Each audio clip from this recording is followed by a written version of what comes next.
Andrew Berry is not playing. Andrew Berry is not playing.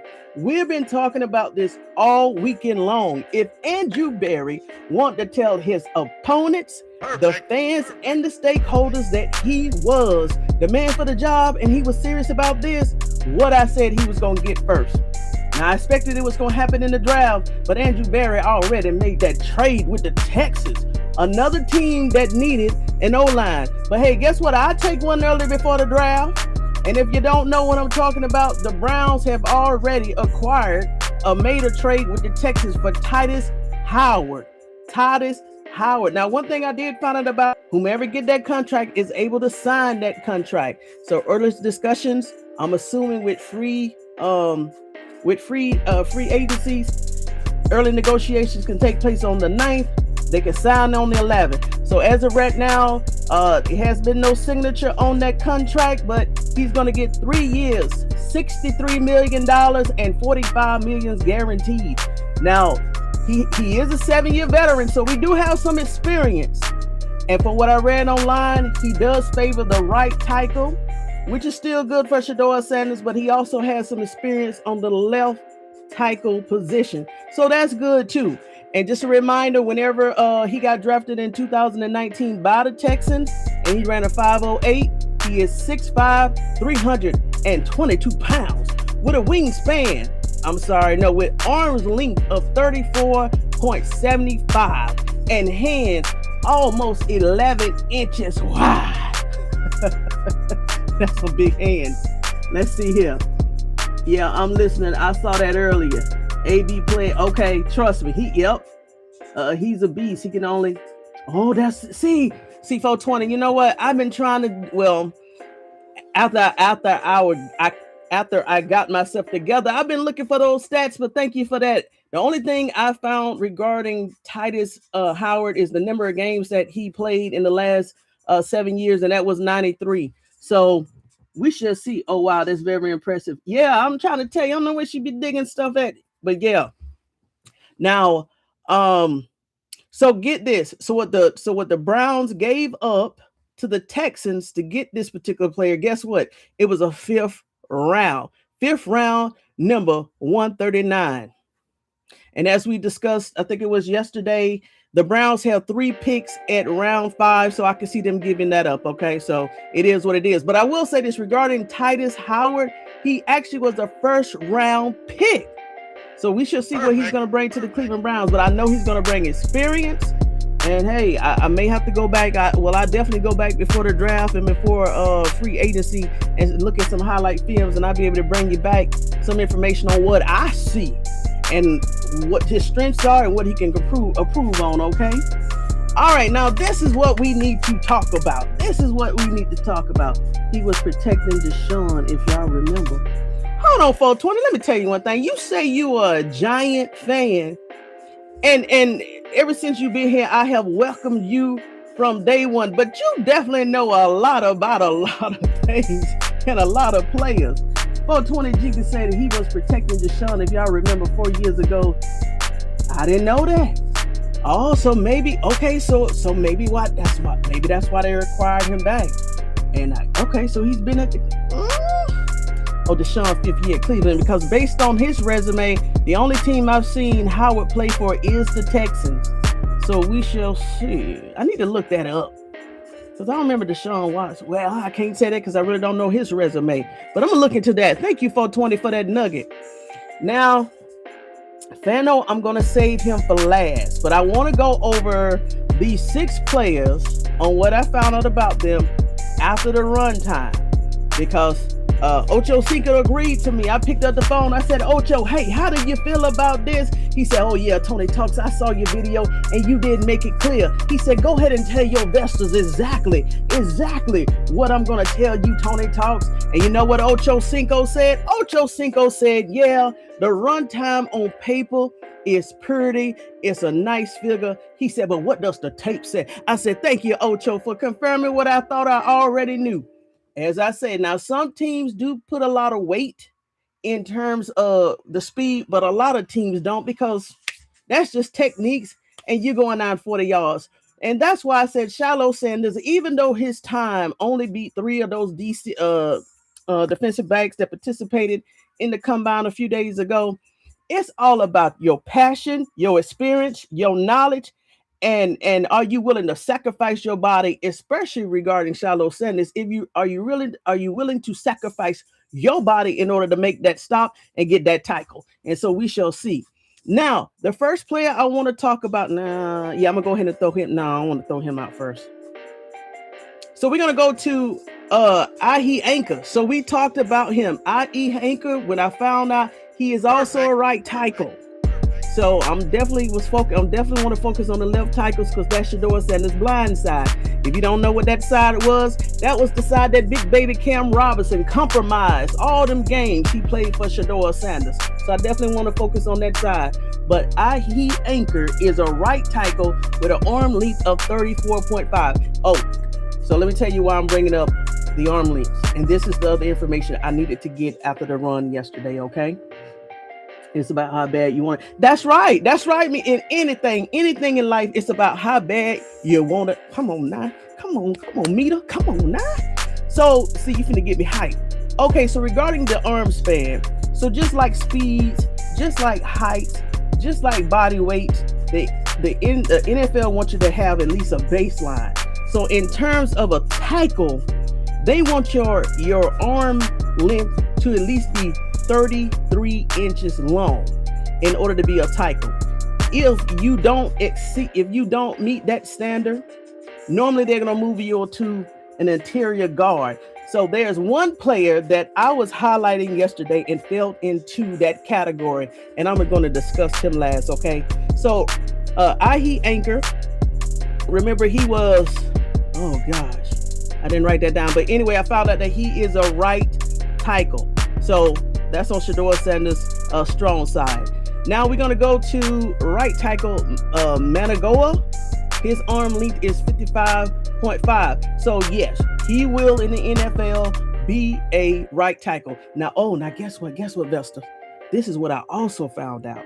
I found out that the NFL doing the combine, this is something that they saw across the board regarding a lot of tackles.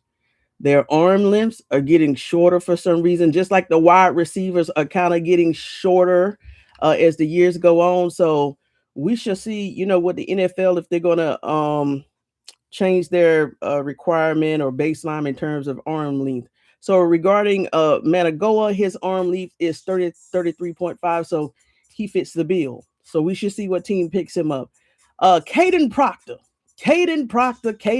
from Alabama. You remember I covered him yesterday.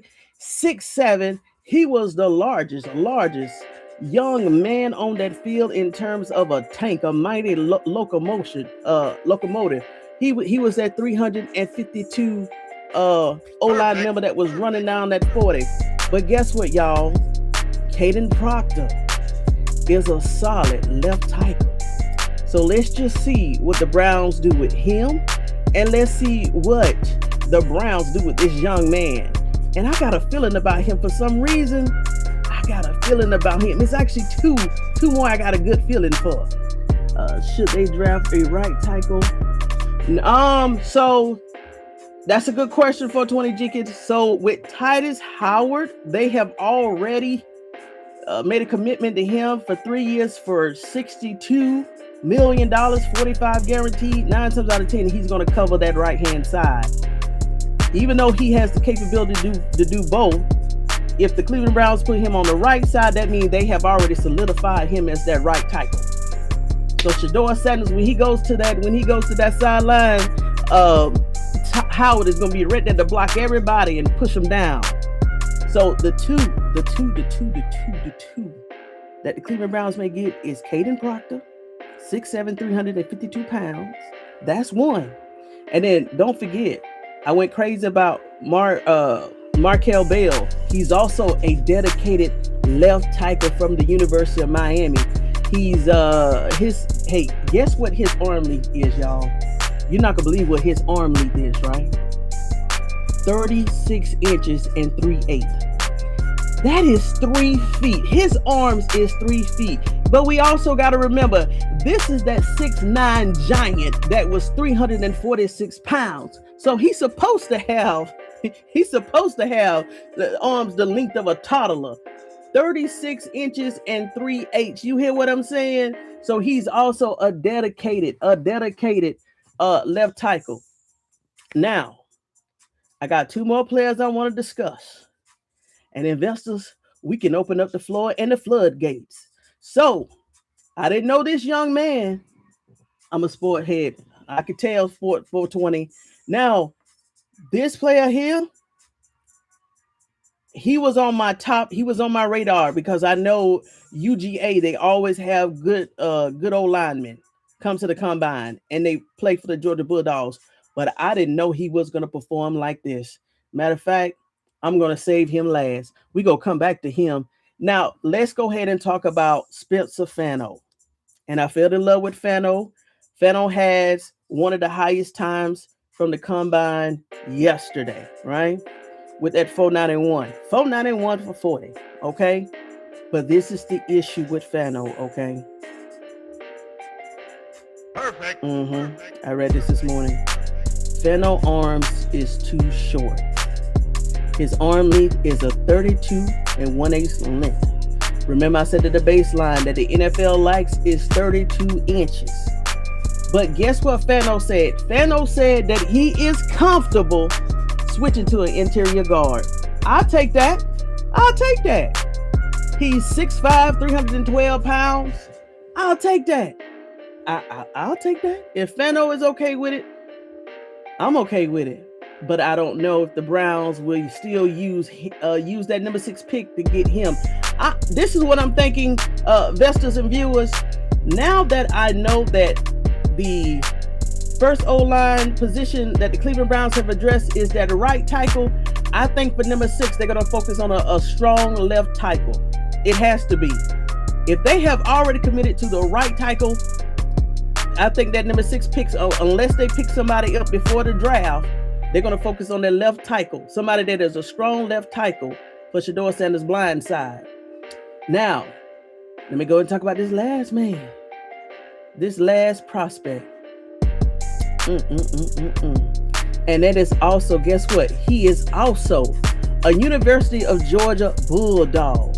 And if you watched the live yesterday, I brought him up. Moreland Freeland. Believe it or not, Moreland Freeland. He ran a 4.93. But guess what? In everything else, in other drills and whatever metrics they had or whatever they had them doing behind the scenes, because they didn't show all that. Guess what? Moreland Freeland, his record is so good, he scored a 9.99 out of 10. It's called a RAS, or whatever that is. I forgot to look at it. It's called a reliable athletic score. Moreland scored a 9.99 out of 10. That means his draft stock has increased hugely. So we already know the teams that need an O-line. I don't know if they need a left tackle or right tackle.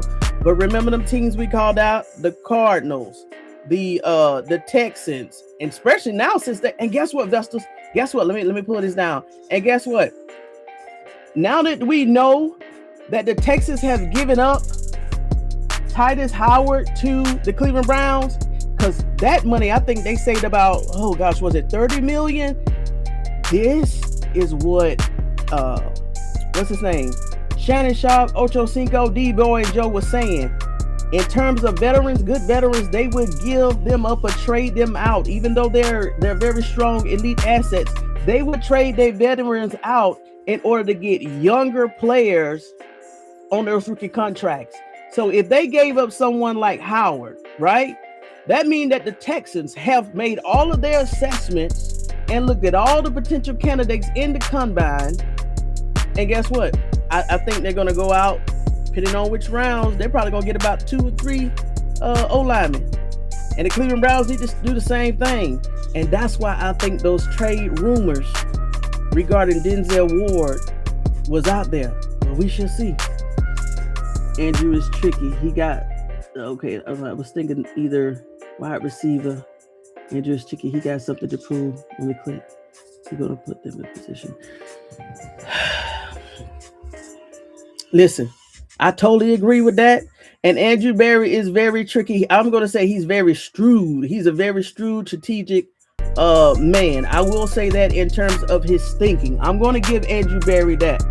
But if Andrew Berry, and guess what? And maybe now that they do have that right tackle, they may go ahead and select a wide receiver in the number 6 pick. But I still would say we need to go ahead and get a left tackle, a very good left tackle at number 6.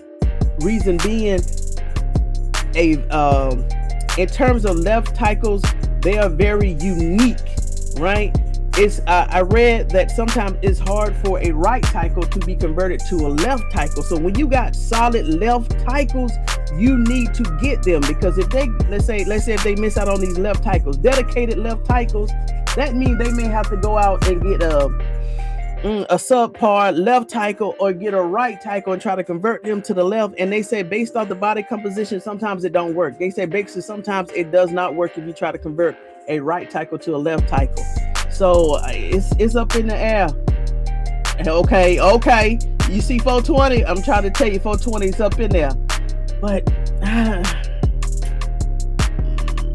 now I can see Andrew Berry trading up to get a wide receiver from 24 if he don't want to sit that low or sit that high in the first round.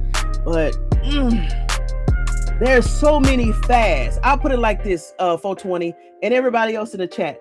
There are so many wide receivers with elite speeds. I'm going to say they're a dime out a dozen in this year.